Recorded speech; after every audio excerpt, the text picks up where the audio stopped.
Hi friends, నేను ఏదైనా recipe చూపిస్తున్నా అనుకుంటున్నారేమో. కాదండి, మరి ఏంటి ఇలా చేస్తున్నాను, ఇది కాలుస్తున్నా అనుకుంటున్నారా?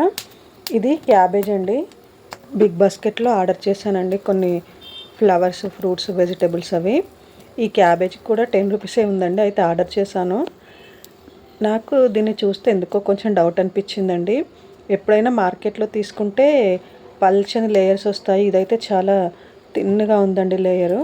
మేబీ మార్కెట్లో చూసుంటే దీన్ని కొని ఉండకపోయేదాన్నేమో.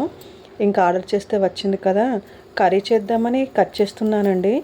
చాలా థిన్ లేయర్స్ ఉన్నాయి. నాకు ఎందుకో డౌట్ అనిపించి ఇది కొన్ని మధ్య సోషల్ మీడియాలో ప్లాస్టిక్ ఎగ్స్, ప్లాస్టిక్ వెజిటేబుల్స్ అవి చూపిస్తున్నారు కదా, నాకు ఎందుకో డౌట్ వచ్చి ఇంకా దీన్నైతే కాల్చి చూశానండి. ఇదైతే ఇలాగ యాష్ లాగే వచ్చిందండి. అంటే అప్పుడు ఇది ఒరిజినల్ అని అర్థమైంది. మామూలుగా ఇది ప్లాస్టిక్ అయితే ఇది కాల్చినప్పుడే ఇలాగ రబ్బర్ అయితే కింద డ్రాప్స్ లాగా పడేదండి. ఇలా యాష్ లాగా రాదు. చూడండి, ఇది అయితే నాకు దీన్ని ఏం చేసినా కూడా అసలు ప్లాస్టిక్ లాగే అనిపిస్తుందండి. దీన్ని ఇలాగా ఎంత ఫోల్డ్ చేసినా కూడా అస్సలు చిరగట్లేదండి. అంత మందంగా ఉందండి లేయరు. నాకు అందుకే డౌట్ వచ్చింది. ఇది కట్ చేస్తుంటే కూడా కొంచెం హార్డ్గా కట్ అయింది. ఇదిగో చూడండి, ఇలా ఉంది.